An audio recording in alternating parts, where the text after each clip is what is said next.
Bien, yo creo que para poder comprender, entender y extraer esa riqueza de bendición que este salmo tiene para los cristianos, es importante tener en consideración el contexto. No siempre los salmos y usualmente no nos dan el contexto, pero en este caso sí. Si se dan cuenta allí en el versículo 0, por decir así, que es ese título pequeñito que es inspirado por el Espíritu Santo, dice: Salmo de David cuando mudó su semblante delante de Abimelech, y él lo echó y se fue. Recordamos, este joven, para esa época era joven, el Señor lo llena del Espíritu Santo, de valentía, se enfrenta con el ejército filisteo, vence al gigante, lo mata confiando en el Señor, en el poder de su fuerza. Luego él regresa victorioso con el rey Saúl y el ejército, y la Biblia nos dice que las damas, las doncellas, cantaban una canción que decía: Saúl mató a sus miles y David a sus 10,000. Bueno, ese día, que debió ser un día de regocijo para el rey Saúl, se convirtió en un día de mucha mortificación, porque él empezó a darse cuenta que el pueblo estaba inclinándose más por aceptar que Dios estaba respaldando a este joven, que por cierto antes ya había sido ungido para que fuera rey.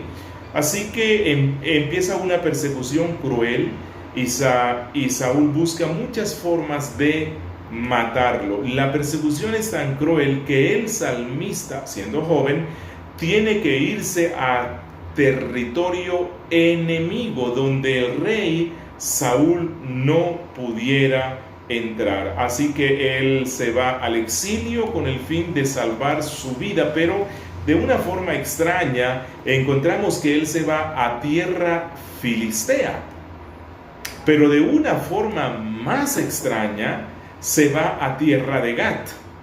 Y recordemos que el filisteo que fue matado por David era de la tierra de Gat.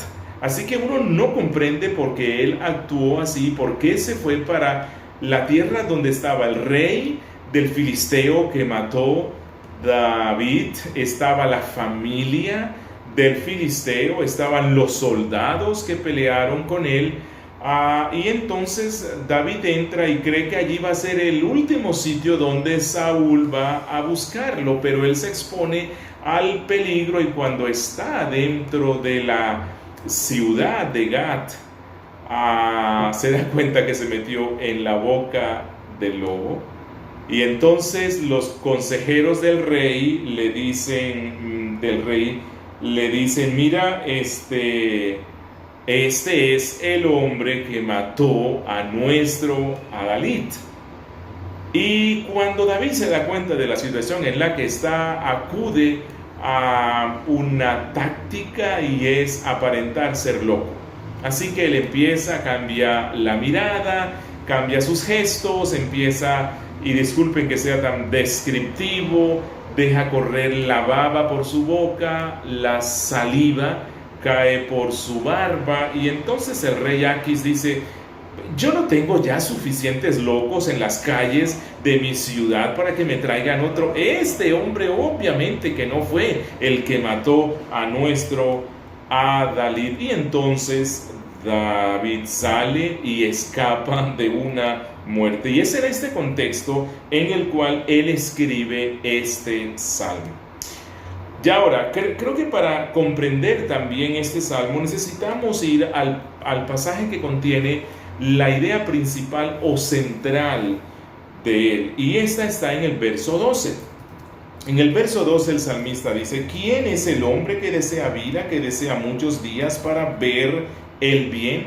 Creo que esta es la idea principal de este texto, de tal forma que el salmista lleva a las personas a entender que en las Sagradas Escrituras y en este salmo se nos da el principio para alguien que desea vivir muchos años, que desea vivir una calidad de vida y que desea ver el bien. Así que cuando usted mira todo este salmo, va a encontrar que hay dos líneas de pensamiento que corren en él. Y es que lo que el creyente más desea y lo que el creyente más tema es lo que marcará el nivel de su crecimiento en la gracia. Es lo que marcará y determinará sus largos y buenos días en los cuales él pueda ver el bien. Así que en los minutos que nos faltan, yo quisiera que revisáramos un poco esto. ¿Qué es lo que el creyente más teme? ¿Qué es lo que el creyente más desea? Y cómo esto afecta la calidad de vida cristiana que vamos a conducir en este mundo. Así que empecemos haciendo un examen de nuestros temores a la luz de lo que el salmista dice. Y el salmista nos presenta aquí temores rectos y temores incorrectos, temores santos y temores malos, temores que nos llevan a una vida cristiana mediocre. Empecemos con los incorrectos, identifiquémoslo.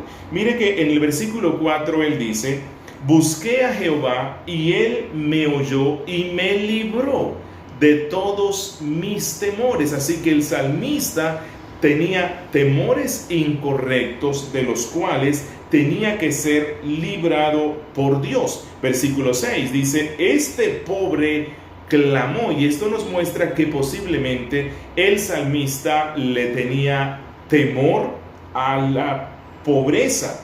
En el mismo versículo 6 dice: y lo libró de todas sus angustias. Él estaba realmente atribulado. En el versículo 17 él dice: y los libra de todas sus angustias. Esto es miedo. En el versículo 19 el salmista habla del afligido, y en el versículo 18 del quebrantado de corazón, del abatido o contrito de espíritu. Bueno, todo esto nos presentan diferentes categorías de miedo, y esto nos muestra que los cristianos no estamos exentos de estos temores incorrectos, y hacemos todo lo posible y hasta lo imposible para no experimentarlo. Pero es interesante ver que el salmista nos lleva a considerar los temores correctos, y estos son en los cuales el cristiano debe enfocarse. Y este temor correcto se relaciona con el temor del Señor. El temor del Señor, que este es el temor santo y recto que los cristianos deben cultivar en su vida. Miren que en el Salmo 9, en el versículo 9, él dice: temed a Jehová.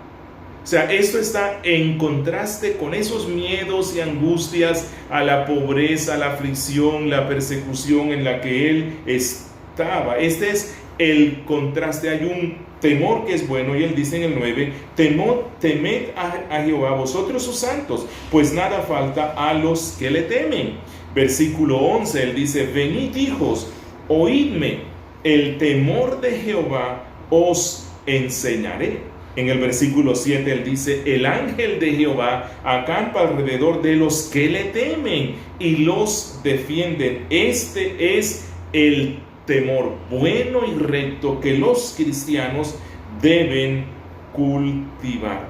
Bueno, preguntémonos, ¿cuáles son los temores incorrectos que tiene uno? Bueno, le tememos a la muerte, en ocasiones le tememos a la pobreza, le tememos a que se muera alguien, un ser especial, le tememos a perder el empleo, le tememos a que nos dé COVID, le tememos a muchas cosas. Pero el salmista aquí nos dice: cultiven un solo temor.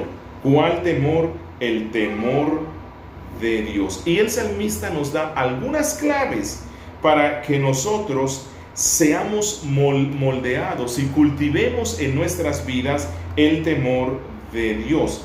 Miren en el versículo 1, dice: bendeciré a Jehová en todo tiempo. Bueno, desarrollamos el temor a Dios cuando le adoramos, cuando le bendecimos y reconocemos que todas las bendiciones que tenemos se deben a su gran misericordia. En el versículo 2 dice: en Jehová se gloriará mi alma.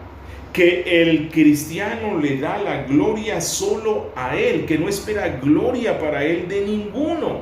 Cuando hacemos esto, estamos desarrollando el temor de Dios. Versículo 3: engrandeced a Jehová conmigo, que solo Él es digno de ser reconocido, solo Él es digno de ser exaltado, de ser magnificado. Así crecemos en el temor de Dios. En el versículo 4 y 5 Él dice: busqué a Jehová.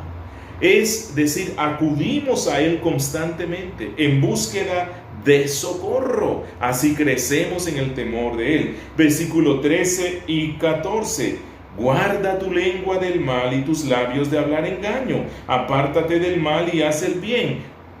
Busca la paz y síguela. Que yo sé que Dios manifiesta su ira contra aquellos creyentes que usan de una forma irresponsable sus lenguas. Así que el cristiano desarrolla el temor a Dios poniéndole freno a su lengua, buscando estar en paz y tranquilidad con todos. Verso 22 dice: Jehová redime el alma de sus siervos y no serán condenados cuanto en él confían. Así que desarrollamos el temor de Dios en nuestras vidas cuando tenemos y depositamos nuestra única confianza en Él, cuando dependemos solamente de Él. Así que, como se han dado cuenta, en este salmo nos lleva el salmista a cambiar nuestro enfoque de las cosas que nos preocupan, de las cosas que nos aterrorizan, hacia una preocupación por aquel, el único que puede rescatarnos. Que el temor de Dios lleva a decirnos: por encima y más allá de cualquier cosa, oh Dios, te temo y anhelo deleitarte siempre. Quiero tomar, oh Dios, tu palabra en serio. Quiero edificar mi vida en ella y solo en ella. Y algo más relacionado con el temor de Dios. Y es una buena nueva. El temor de Dios se aprende. Sí, miren lo que dice el versículo 11. Venid, hijos, oídme. El temor de Jehová os enseñaré. Esto significa que el temor de Dios no surge de una forma natural. Es más, va en contra de todo lo que somos, pero es algo que se aprende. Así que usted quiere aprender más sobre el temor de Dios, lea este salmo y viva conforme a él. Bien, y ya para terminar, el salmo nos lleva también a revisar nuestros deseos. Hemos dicho al principio que lo que más tememos y lo que más deseamos termina moldeando nuestras vidas y determinando la calidad de vida cristiana que tenemos. Así que vamos a desarrollar el temor de Dios. Pero el Salmo también nos habla acerca de los deseos. Y el salmista también nos habla de dos clases de deseos. Deseos correctos y deseos incorrectos. Los deseos incorrectos en el caso del cristiano no son solo desear las cosas malas. O sea, no es que yo me voy a sentar en este instante y voy a decir: oh, deseo mentir. No. En el creyente no solamente se trata de eso. Los deseos malos pueden ser cuando yo deseo algo que es moralmente bueno, algo, digamos, que no es incorrecto en sí mismo, que no es ilícito en sí mismo, pero lo deseo de tal manera que se convierte en un deseo excesivo, en un deseo controlador. De esos cuando yo digo, oh, al menos que yo tenga esto, no seré feliz. Oh Señor, si no me caso, no podré realizarme. Bueno, casarse es bueno. Y orar al Señor para que nos dé el cónyuge que Él quiere es bueno. Pero cuando eso se convierte en una obsesión, se convierte en un deseo malo. Y es que Dios nos creó precisamente para los deseos. Miren lo que dice el verso 12. ¿Quién es el hombre que desea vida? El hombre fue hecho para desear cosas. ¿Quién es el hombre que desea muchos días para ver el bien? Y en el versículo 8, miren la invitación que nos hace el salmista. Gustad y ved que es bueno Jehová. Dichoso el hombre que confía en él. Así que tú deseas vivir largos días, deseas vivir el bien, deseas lo bueno. Entonces el salmista te hace una invitación. Él dice, gusten. Y aquí no se trata de cuando uno cata vinos. No. Es cuando se come, cuando no solamente tú disfrutas de algo en el paladar, sino que entra en el cuerpo y se convierte en parte de lo que tú eres. Y el salmista nos hace una invitación. ¿Tienes deseos? Bueno, yo quiero que tengas deseos buenos y por lo tanto te invito para que gustes y para que veas que es bueno Jehová. Que no solamente lo desees, sino que lo pruebes en tu vida diaria. ¿Cómo prueba el cristiano o las personas que Dios es bueno? ¿Y cómo lo gustan?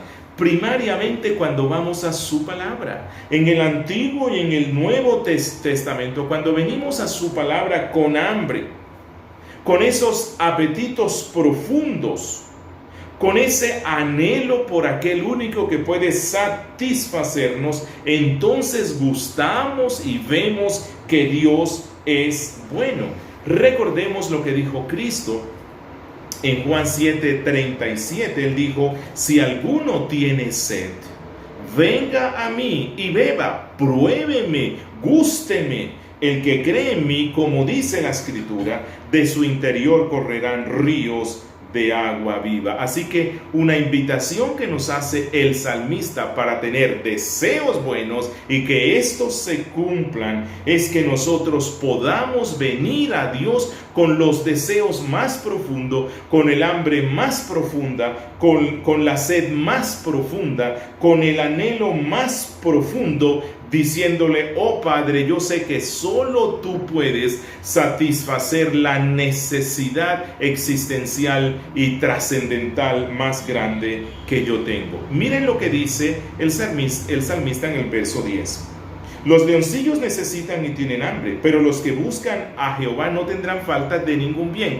Pregunto, ¿será que habrá algún animal en esta tierra más confiado que el león, el cual ni siquiera mira a sus espaldas porque no le teme a nada? Y cuando él quiere comer, ¿quién le dice que no?